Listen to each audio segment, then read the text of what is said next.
आम्ही निवेदन करायचं, प्रत्यक्षात कागदावर कामं होतात आणि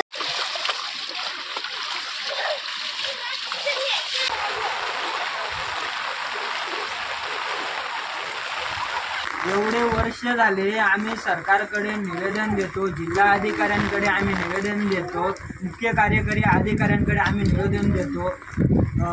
आम्हाला म्हणतायत की जिल्हा परिषद म्हणते की आम्ही जिल्हा नियोजनला पाठवू, जिल्हा नियोजनचं पत्र जाते DPDCला, DPD म्हणते की आम्हाला आमच्या ह्याच्यामध्ये होत नाही, आम्ही वरिष्ठ स्तरीय पाठवतो जिल्हा नियोजनला। नियोजन म्हणते की आमच्यामध्ये होत नाही, पुन्हा प्रस्ताव जिल्हा परिषदला, जिल्हा परिषद तिथून पाठवते बांधकाम विभागाला, तहसीलदार पाठवतात बांधकाम विभागाला आणि बांधकाम विभाग म्हणते की आमच्या अंडरमध्ये येत नाही। मग शासनाच्या कोणाच्या अंडरमध्ये येत नाही, मग काम होणार कसं आणि कुठून मंजूर करणार?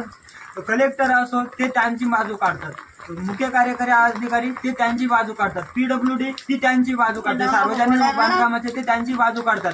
मग शासनच म्हणतंय की आमच्यामधून होणार नाही, मग आम्हाला मार्ग दाखवा कुठून होईल ते। वरिष्ठ स्तरीय पण तुम्ही पाठवत नाही, मग याचा अर्थ शासनाने काहीतरी गडबड घोटाळा केलाय।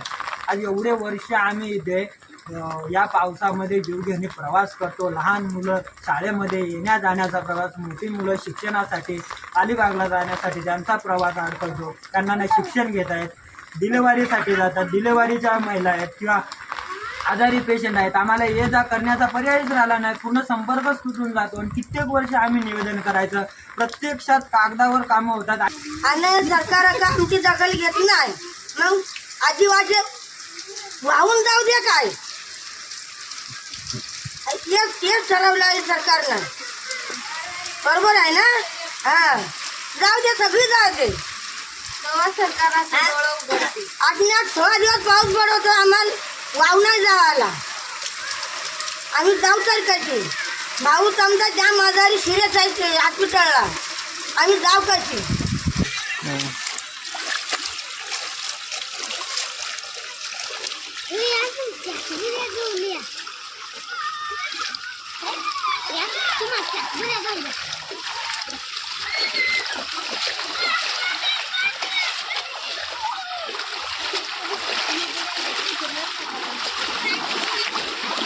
नमस्कार, माझं नाव रुपेश मेंगार, राहणार कुतलवाडी, ग्रामपंचायत बामणगाव हातीमध्ये आमचा 2 किलोमीटर अंतरावर आमचा गाव आहे आणि इथून आम्ही येण्या जाण्याचा प्रवास या नदीमधून करत आहोत। आज गेले 40 ते 50 वर्षापासून आम्ही इथे रहिवास करतो आणि या नदीमधून जीवघेणी प्रवास करतो, तरीसुद्धा शासनाने दुर्लक्ष केलं आहे आमच्याकडे।